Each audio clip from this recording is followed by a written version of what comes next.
بسم اللہ الرحمن الرحیم اللہم صلی وسلم وبارک علی سیدنا مولانا محمد وآلہ وصحبہ اجمعین. اما بعد وبالاسناد المتصل منا الى الامام البخاری رحمہ اللہ تعالی انہ قال حدثنا ابو الیمان الحکم بن نافع قال اخبرنا شعیب عن الزهري قال أخبرني عبيد الله بن عبد الله بن عتبة بن مسعود أن عبد الله بن عباس أخبره أن أبا سفيان بن حرب أخبره أن هرقل أرسل إليه في ركب من قريش. پچھلے دو سبق میں اس روایت کا حاصل آپ کو بتلایا گیا ہے. جو خلاصہ آپ کے سامنے پیش کیا گیا اس کو آپ کتاب میں دیکھتے جائیں اور مزید جو باتیں ہیں اس کی مزید واقفیت کی فکر کرتے جائیں. عبداللہ ابن عباس رضی اللہ عنہما کی یہ روایت ہے. وہ فرماتے ہیں کہ ابو سفیان نے ہم کو بتایا، یعنی ابو سفیان نے ہرقل کے دربار میں حاضر ہو کر جو کچھ دیکھا اور ان کے ساتھ جو کچھ پیش آیا، مثلا ہرقل نے بلایا اور نبی پاک صلی اللہ علیہ وسلم کے تعلق سے معلومات لی، وہ پوری تفصیل ابو سفیان رضی اللہ عنہ نے حضرت عبداللہ ابن عباس رضی اللہ عنہما کو بتلائی. آپ کو پہلے یہ بات بتائی جا چکی ہے کہ اس وقت تک ابو سفیان ابھی مسلمان نہیں ہوئے تھے، مگر جواب میں جتنی باتیں بتائی ہرقل کے سوالوں کے، ساری باتیں صحیح بتلائی تھی.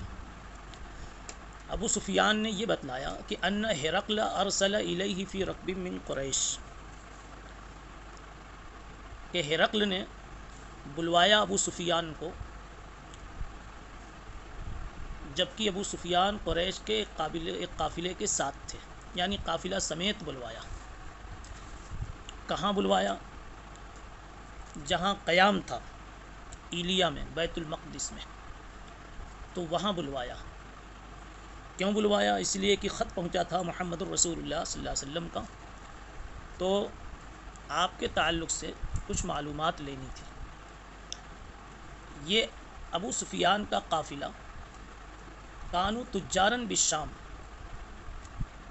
ملک شام پہنچا ہوا تھا. یہ اس زمانے میں آپ کو یاد ہے صلح حدیبیہ جب ہوئی تھی اور 10 سال تک کے لیے جنگ بندی کا معاہدہ ہوا تھا، اسی زمانے میں یہ قریش مکہ کو تجارت کے لیے سفر کرنا ملک شام کا آسان ہوا، اور جناب رسول اللہ صلی اللہ علیہ وسلم کو اپنی دعوتی تحریک کو، دعوتی مشن کو بڑھانا آپ کے لیے آسان ہوا.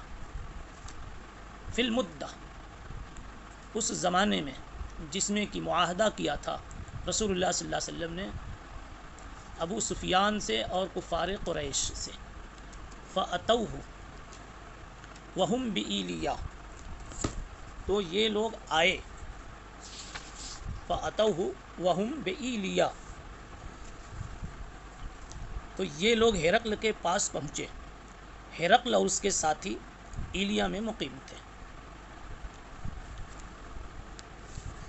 ایلیا سے مراد بیت المقدس ہے.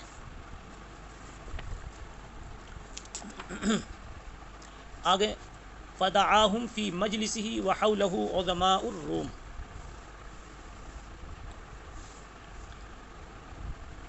پھر ہرقل نے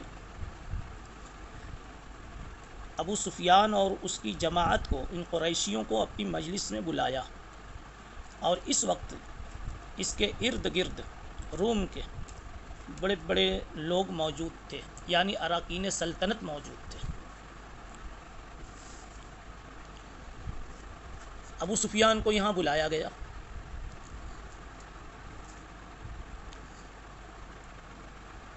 ثم دعاہم ودعا ترجمانہ فقال ایکم اقرب نسبا بہذا الرجل. یہاں جو لفظ ایلیا آیا، ایلیا سے مراد تو بیت المقدس کا شہر ہے. اس کو ایلیا بھی پڑھا گیا ہے، ایلیا بھی پڑھا گیا ہے۔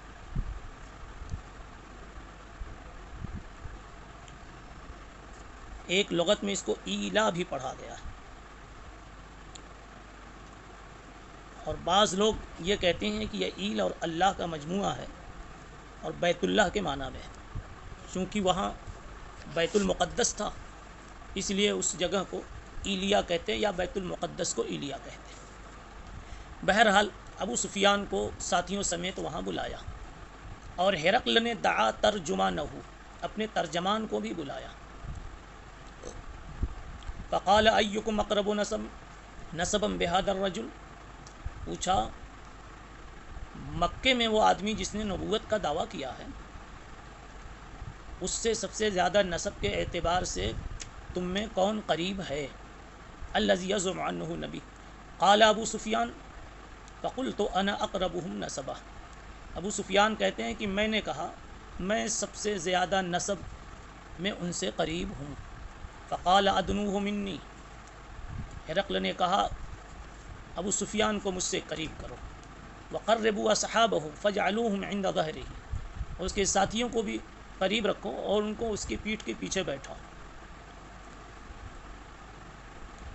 پیٹھ کے پیچھے اسی لیے بیٹھایا کہ ابو سفیان سب سے آگے ہوگا، بولتے وقت اس کے سامنے اس کے ساتھیوں کا چہرہ نہیں ہوگا، تو پوری آزادی سے سوال کے جواب میں جو بولنا چاہے گا بول سکتا ہے۔ اور پیچھے ساتھیوں کو اسی لیے بیٹھایا کہ ساتھی جب اس کی باتوں کو سنیں گے تو اس میں اگر کہیں کوئی کچی بات جھوٹی بات ملائی ہوگی تو ساتھیوں کے چہرے سے اس کا اندازہ ہو جائے گا، یا یہ کہ یہ ساتھی اس کی وہیں پر گرفت بھی کر سکتے ہیں۔ ثم قال لترجمانہ، اب ہرقل نے اپنے ترجمان سے کہا کہ ان کو بتاؤ کہ میں اس خط بھیجنے والے محمد صلی اللہ علیہ وسلم کے تعلق سے کئی سوالات کرنے والا ہوں۔ قل لهم انی سائل عن هذا الرجل فإن كذبني فكذبوه، اور لوگوں سے اس کے ساتھیوں سے کہہ دو کہ اگر یہ جواب دینے میں جھوٹ سے کام لے تو تم لوگ اس کا جھوٹ ظاہر کر دینا۔ فواللہ لولا الحیاء من ان یأسروا علی کذبا لکذبت عنہ، ابو سفیان اسلام لانے کے بعد مدتوں بعد عبداللہ ابن عباس رضی اللہ تعالی عنہ کو یہ واقعہ سنا رہے ہیں تو کہتے ہیں کہ اللہ کی قسم مجھے شرم نے صرف روکا کہ لوگ مجھے جھوٹ کے ساتھ متہم کریں گے اور جھوٹ کے ساتھ منسوب کریں گے، اس لیے میں جھوٹ نہیں بولا، ورنہ میں نبی مصطفیٰ صلی اللہ علیہ وسلم کے تعلق سے اس مسئلے میں ضرور کچھ جھوٹ ملا دیتا، مگر جھوٹ کی نسبت میری طرف ہوتی، اس حیا نے مجھے جھوٹ سے روک دیا۔ آپ یہ بھی غور کرتے چلیں کہ آج کے معاشرے میں اسلام میں ہونے کے باوجود اہل اسلام ہم مسلمانوں میں جھوٹ بولنا کتنا آسان ہو گیا، اور وہ بھی یہاں ابو سفیان تو نبی پاک صلی اللہ علیہ وسلم کے زبردست دشمن تھے، دشمنی کے زمانے میں پھر بھی کوئی جھوٹ منسوب نہیں کیا، کوئی جھوٹی بات نہیں ادھر جوڑی۔ ہم تو پرانی دوستی کے باوجود اگر کہیں کچھ فرق پڑ گیا تو سامنے والے کو رسوا کرنے کے لیے جتنے جھوٹ کا یقین ہوتا ہے کہ چل جائے گا اس سے تو دریغ کرتے ہی نہیں، سفید جھوٹ بھی بول دیتے ہیں جس کے چلنے کا یقین نہیں ہوتا۔ اس قدر مسلمانوں کی اخلاقی گراوٹ ہو چکی ہے۔ بہرحال ابو سفیان نے کہا کہ میں باوجود کافر ہونے کے اور دشمن نبی ہونے کے میں نے ایک جھوٹ بھی نہیں ملایا۔ ثم کان اول ما سالنی عنہ ان قال، پھر سب سے پہلا سوال جو مجھ سے کیا ہرقل نے وہ یہ تھا، کیف نسبہ فیکم، تمہارا نسب ان کے درمیان کیسا، یعنی تمہارا نسب، کیف نسبہ ان کا نسب تمہارے بیچ کیسا، یعنی رسول اللہ صلی اللہ علیہ وسلم کا نسب عالی ہے، شریف ہے یا کمزور ہے۔ قلت هو فینا ذو نسب اے ذو نسب عظیم، وہ ہمارے درمیان قریش کے بیچ سب سے اونچے نسب والے ہیں۔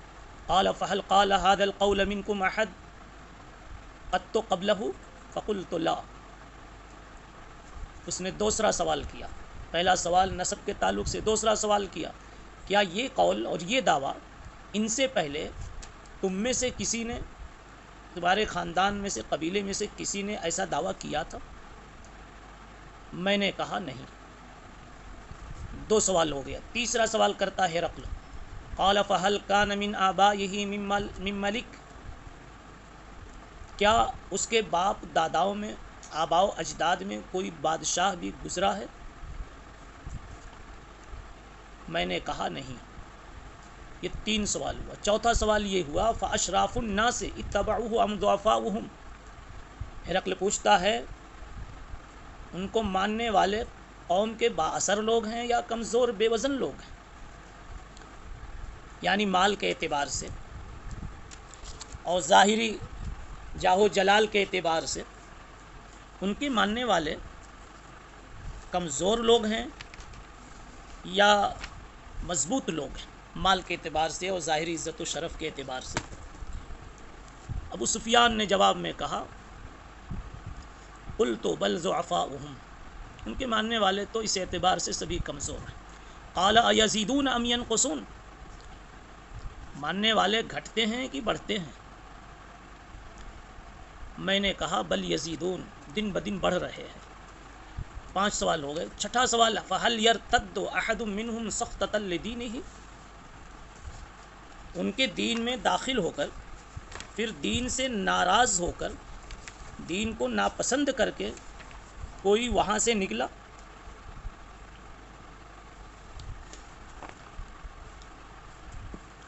میں نے کہا، دیکھیے عبارت، فہل یرتد احد منہم سخطۃ لدینہ بعد ان یدخل فیہ، دین میں داخل ہونے کے بعد دین کو ناراض، دین کو ناپسند کر کے کوئی مرتد ہوا؟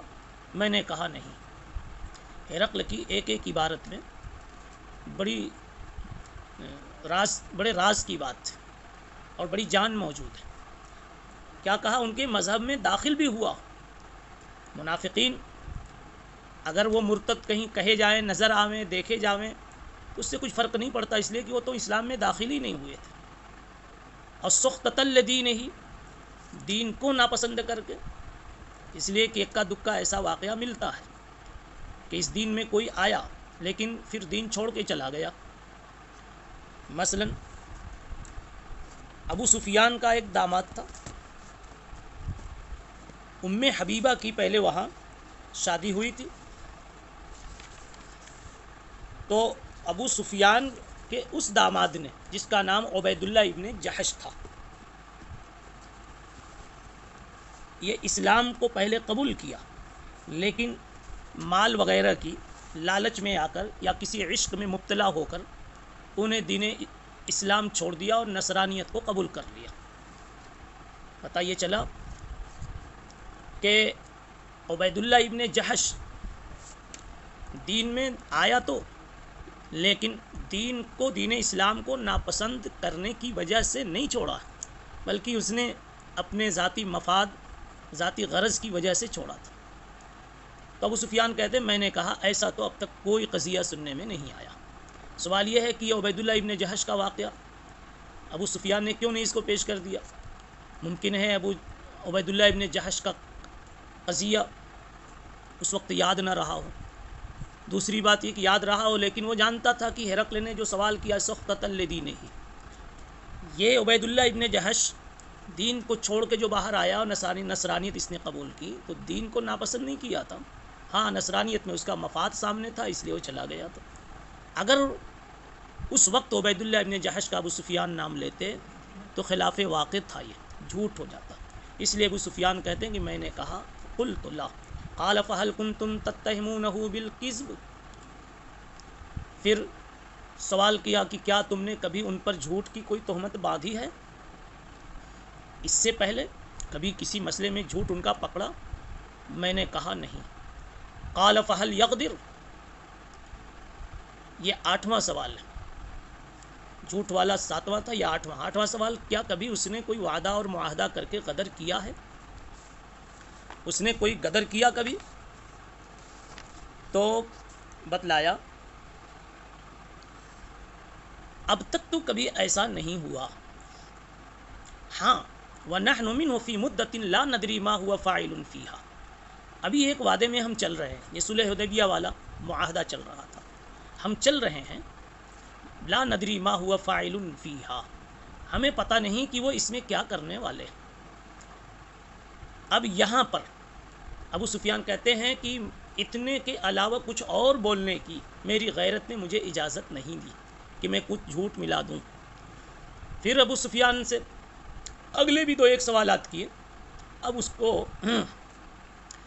ہاں وہ اگلا سوال یہ ہوا، دیکھیے دیکھتے جائے، ولم تمکن کلمۃ ادخل فیہا شیئا غیر ہذہ الکلمہ، 8 سوال ہوا۔ قال فہل قاتلتموہ، کیا تم نے کبھی ان سے قتل و قتال اور جنگ و جدال کیا ہے؟ آپ سوچئے یہ بات کب پوچھی جا رہی ہے؟ یہ سن 7 میں، یعنی صلح حدیبیہ کے زمانے میں، سن 6 اور سن 7 کی بات ہے یہ۔ کیا تم نے کبھی قتل و قتال کیا؟ میں نے کہا نعم، جنگیں تو بہت ہوئی۔ قال فکیف کان قتالکم ایاہ، تمہارے ان کے درمیان جو جنگ ہوئی وہ کیسی رہی؟ قلت الحرب بیننا و بینہ السجال، ہمارے اور ان کے درمیان جنگ ڈولوں کی طرح سے رہی، کبھی وہ ہم پہ غالب آئے، کبھی ہم ان پہ غالب آئے۔ آپ کو معلوم ہے صلح حدیبیہ تک سن 6 میں قضیہ یہ سب پیش آ رہا ہے، اور اس سے پہلے بدر کی، احد کی، خندق کی، یہ سب ساری لڑائیاں پیش آ چکی ہیں۔ ان لڑائیوں میں کیا ہوا، کون جیتا، کون شکست کھایا، ہمارا تو اپنا یہ فیصلہ ہے کہ مسلمان ہمیشہ فاتح ہی ہوتا ہے، صورتاً گو اس کو شکست ہو مگر وہ بھی شہادت کی شکل میں اس کو فتح ہی ملتی ہے۔ اس لیے بدر میں بھی ہماری فتح تھی، احد میں بھی ہماری فتح تھی، گرچہ کہ احد کے موقع پر 70 صحابہ اللہ کو پیارے ہو گئے، شہید ہو گئے تھے۔ اسی کو سامنے رکھ کر کے ابو سفیان نے یہ کہا کہ کبھی وہ جیتے کبھی ہم جیتے، اور بہت صحیح ترتیب، ینال منا، کبھی محمد کی طرف ضمیر گئی، ینال منا، محمد کبھی ہم پہ غالب آئے، وننال منہ، پھر دوسرے پیریڈ میں ہم غالب آئے۔ تو یہاں ابو سفیان نے ترتیب سے بات کہی کہ بدر میں وہ غالب آئے، احد میں ہم غالب آئے۔ اب 10واں سوال یہ کیا کہ ماذا یأمرکم، ان کی تعلیم کیا ہے، وہ تمہیں کس چیز کا حکم دیتے ہیں؟ یہاں ایک لفظ سجال ہے، اس کو سمجھیں، کنویں پر ڈول لگی ہوتی ہے، چرخی سے جڑی ہوتی، تو اس کا حال یہ ہوتا کہ ایک آدمی پانی نکالتا ہوتا ہے، وہ نکال لیتا ہے تو دوسرا جو منتظر ہوتا ہے پھر اس کے ہاتھ میں وہ ڈول آتی، پھر کسی اور کے ہاتھ میں آتی، یہ کہ بعد دیگرے ہاتھ بدلتے رہتے۔ اسی مناسبت سے جب یہ کہنا ہوتا ہے عربوں کو کہ کبھی ہمارا نمبر کبھی ان کا نمبر، تو ایسے موقع پر سجال کے لفظ سے تشبیہ دیتے ہیں۔ الحرب بیننا و بینہ سجال، ینال منا و ننال منہ۔ اب اگلا سوال، یعنی جو سوال نمبر 10 ہے، وہ یہ پوچھا ماذا یأمرکم، ان کی تعلیم کیا ہے؟ میں نے کہا یقول اعبدوا اللہ وحدہ ولا تشرکوا بہ شیئا، ان کی تعلیم یہ ہے کہ وہ کہتے ہیں ایک اللہ کی عبادت کرو اور اس کے ساتھ کسی کو بھی شریک نہ بناؤ، چھوڑ دو ان تمام معبودوں کو اور ان تمام باتوں کو جو تمہارے باپ دادا کرتے اور کہتے آئے۔ وَيَأْمُرُنَا بِالصَّلَاةِ وَالصِّدْقِ وَالْعَفَافِ وَالصِّلَةِ، اور وہ ہمیں تعلیم دیتے ہیں نماز کی، سچائی کی، اور پاک دامنی کی اور صلہ رحمی کی۔ بسا اوقات دشمنوں کو، حاسدوں کو اتنی معلومات ہوتی ہے اپنے فریق اور مقابل کے بارے میں جتنا اس کا رفیق اور دوست اس کے بارے میں نہیں جانتا۔ ابو سفیان اس وقت تک مسلمان نہیں تھے، لیکن ساری تعلیمات نبویہ کا خلاصہ بتلا دیا کہ کچھ ان کی تعلیم عقائد سے متعلق ہیں اور کچھ ان کی تعلیم افعال و اعمال سے متعلق ہے۔ تو ایک ٹکڑے میں اعبد اللہ وحدہ ولا تشرکوا بہ شیئا واترکوا ما یقول آباؤکم، اس میں تمام ایمانیات کو، قلبیات کو بتلا دیا کہ ان کی اصل تعلیم یہ ہے کہ پہلے ایمان بنایا جاوے، اور ایمان میں اللہ کو ایسا مانا جائے جیسا ماننا اس کا حق ہے اور جیسی اس کی شان ہے، اور کسی کو اس کی شان کے مطابق جب کوئی مانے گا تو یقیناً اس کی ضد سے اور اس کی مکروہات و منافیات سے ضرور اس کو بچا کے رکھے گا، اس کی ضد سے دور اپنے کو رکھے گا۔ اس لیے کیا کہا وَاتْرُكُوا مَا يَقُولُ آبَاؤُكُمْ وَيَأْمُرُونَا بِالصَّلَاةِ، تو یہ پہلا ٹکڑا تو قلب سے متعلق تھا، اور دوسرا ٹکڑا یأمرنا بالصلاۃ سے صلہ تک، یہ اعضاء و جوارح سے متعلق ہے۔ کہا کہ اور یہ ہمیں حکم دیتے ہیں نماز کا، سچائی کا، پاک دامنی کا اور صلہ رحمی کا۔ ابو سفیان نے جناب محمد رسول اللہ صلی اللہ علیہ وسلم کی تمام تعلیمات سے جو عطر نکالا تو یہ باتیں ملی۔ الصلاۃ، نماز، حقوق اللہ کو بھی لیا، یعنی اعمال اعضاء و جوارح، اس میں کچھ اعمال ایسے ہیں جن کا تعلق حقوق اللہ سے ہے، اور کچھ ایسے ہیں جس کا تعلق حقوق العباد سے، اور کچھ ایسے اعمال ہیں، کچھ ایسی تعلیمات ہیں رسول اللہ صلی اللہ علیہ وسلم کی جس کا تعلق خود آدمی کی اپنی ذات سے۔ آپ صلی اللہ علیہ وسلم نے انسان کو ایسا سمجھے، آپ 3 چیزوں کا حکم دیا کرنے کے اعتبار سے اعمال و افعال کی دنیا میں۔ وہ کام کرو جس کا تعلق اللہ سے، یعنی وہ حق ہے اللہ کا، مثلا نماز، حج ہے، روزہ ہے، زکوٰۃ ہے، وغیرہ وغیرہ عبادات جتنی۔ نمبر 2، وہ کام کرو جس کا تعلق اللہ کے بندوں سے، مثلا حسن سلوک، معاہدہ، سچائی، یعنی تمام اخلاق فاضلہ حمیدہ۔ اور نمبر 3، وہ اعمال جس کا تعلق تمہاری اپنی ذات سے، جس میں تمہاری اپنی ذات کا بھی حق ہے وہ بھی محفوظ رہے۔ اس میں ایک لفظ واضح ہے بالکل، العفاف، پاک دامن۔ پاک دامن کا مطلب ایسی زندگی جینا جس کی وجہ سے آپ کے دامن پہ کوئی کیچڑ نہ اچھال سکے، کوئی گرد نہ دیکھی جا سکے۔ تو پوری تعلیمات نبویہ میں ابو سفیان نے کل پہلے 2 قسمیں بتائی، ایک تو تعلیمات متعلقہ بالقلب، تعلیمات متعلقہ بالاعضاء والجوارح، اور پھر تعلیمات متعلقہ بالقلب میں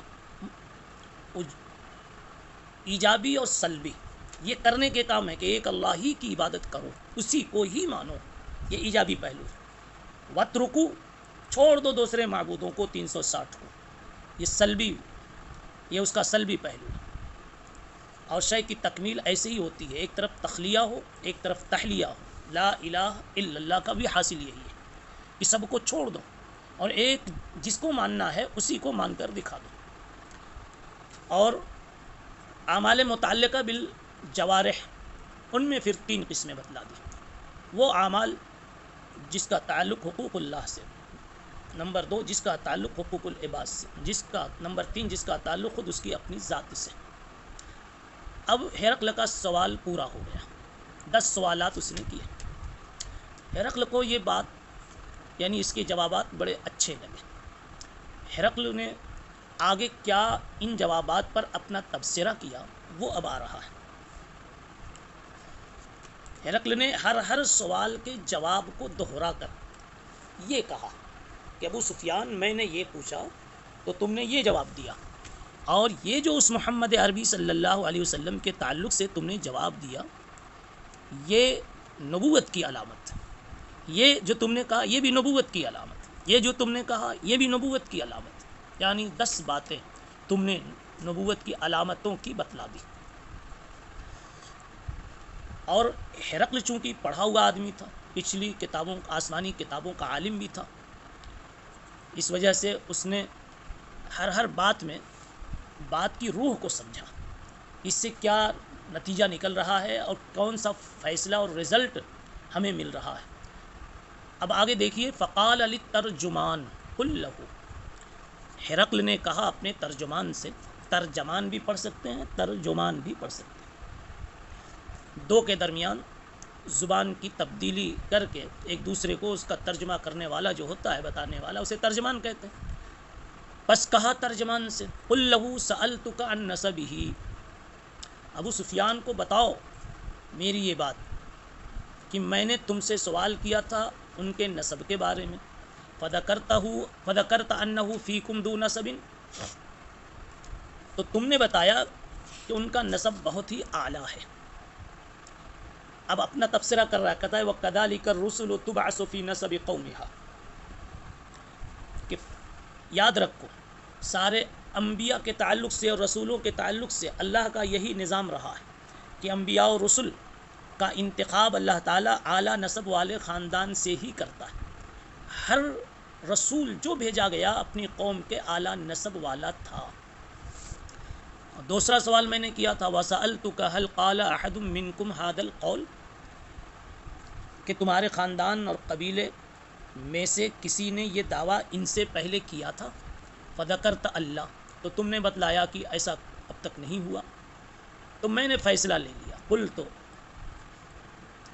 لو كان احد قال هذا القول قبله لقلت رجل يأتسي بقول قيل قبله، اگر ان سے پہلے کسی نے بھی نبوت کا دعویٰ کیا ہوتا اور اسی خاندان کے یہ بھی ہوتے تو میں یہ کہتا کہ شاید یہ اپنے بڑوں کی نقل میں، بڑوں کی حمیت و غیرت میں کہ میرے خاندان میں ایسا کوئی تھا تو ابھی بھی ایسا ہونا چاہیے، تو اس پچھلی بات اور پچھلے دعوے کی حمایت میں، اقتداء میں، اس کی تقلید میں اور اپنی ایک بنی بنائی مزعومہ عزت کو باقی رکھنے کے لیے شاید اس نے بھی دعویٰ کر دیا ہو۔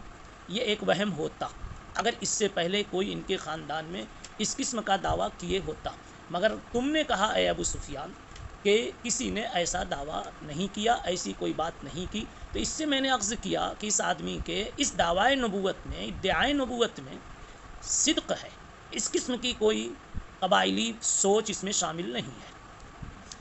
وَسَأَلْتُكَ هَلْ كَانَ مِنْ آبَائِهِ مِنْ مَلِكٍ، میں نے تم سے پوچھا کہ ان کے باپ داداؤں میں کوئی بادشاہ بھی گزرا؟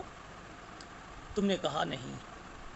میں نے اس سے عرض کر لیا اگر کوئی بادشاہ رہا ہوتا تو شاید اس شخص کو یہ خیال گزرا ہو کہ ہمارے خاندان سے، آباء و اجداد سے، قبیلے سے بادشاہت چلی گئی، بڑائی چلی گئی، تو اسی بڑائی کو اور اسی بادشاہت کو، اسی شان و شوکت کو واپس لانے کے لیے اس نے یہ راستہ اختیار کیا ہو کہ نبوت کی آواز اٹھا دی۔ لیکن ان کے باپ داداؤں میں کبھی کسی نے بادشاہت کی نہیں، کوئی بادشاہ رہا نہیں، اس لیے ایسی سوچ پیدا ہونے کا بھی خیال نہیں۔ فذکرت اللہ، تم نے بتایا کہ ایسا کچھ نہیں۔ فقلت، میں نے کہا اگر ان کے باپ فلو کان من آبائہ من ملک قلت رجل یطلب ملک ابیہ، تو میں یہ سمجھتا کہ اپنے باپ کی بادشاہت کو واپس لینے کے لیے ایک کوشش کر رہا ہے، لیکن ایسا نہیں، لہذا یہ تہمت بھی اس مدعی نبوت پر نہیں۔ اس لیے تمہارا یہ جواب بھی ان کے دعوی نبوت کے صدق کی طرف مشیر ہے، یہ حاصل ہے۔ وَسَأَلْتُكَ هَلْ كُنْتُمْ تَتَّهِمُونَهُ، اور میں نے تم سے پوچھا کہ هَلْ كُنْتُمْ تَتَّهِمُونَهُ بِالْكَذِبِ قَبْلَ أَنْ يَقُولَ مَا قَالَ، اس دعویٰ سے پہلے کبھی تم نے ان کو جھوٹ میں پکڑا، جھوٹ کا خیال ہوا، تم نے کبھی جھوٹ کی تہمت لگائی؟ تو تم نے کہا کہ نہیں۔ فذکرت اللہ فقد عارف انہ لم یکن لیذر الکذب علی الناس، میں نے یقین کر لیا کہ جو آدمی کبھی مخلوق کے معاملے میں کبھی جھوٹ نہیں بولا، جبکہ معاملہ مخلوق کا اللہ کے مقابلے میں بہت ہین اور معمولی ہوتا ہے، تو مخلوق کے سلسلے میں جھوٹ نہیں بولا، تو کیا اچانک وہ اللہ کے تعلق سے اتنا بڑا جھوٹ بول دے گا کہ اللہ نے نبی نہیں بنایا، اور وہ کہنے لگے کہ مجھے اللہ نے نبی بنایا ہے، میرے پاس فرشتہ آیا تھا، مجھے نبوت اور رسالت دی گئی ہے۔ فقد عارف انہ لم یکن لیذر الکذب علی الناس، میں یقین سے کہتا ہوں کہ جس آدمی نے کبھی لوگوں پہ جھوٹ نہیں بولا تو کیا وہ آج اللہ پر جھوٹ بول دے گا؟ پتہ چلا وہ اپنی نبوت میں جھوٹا نہیں ہے۔ وسألتک اشراف الناس اتبعوه ام ضعفاؤہم، میں نے ایک سوال یہ بھی کیا تھا کہ اس کے ماننے والے قوم کے با اثر لوگ ہیں یا کمزور لوگ ہیں؟ تو تم نے فذکرت ان ضعفاءہم اتبعوہ، تو ابو سفیان آپ نے بتلایا کہ ان کے ماننے والے قوم کے بے وزن لوگ ہیں، کمزور، یعنی ہماری نگاہوں میں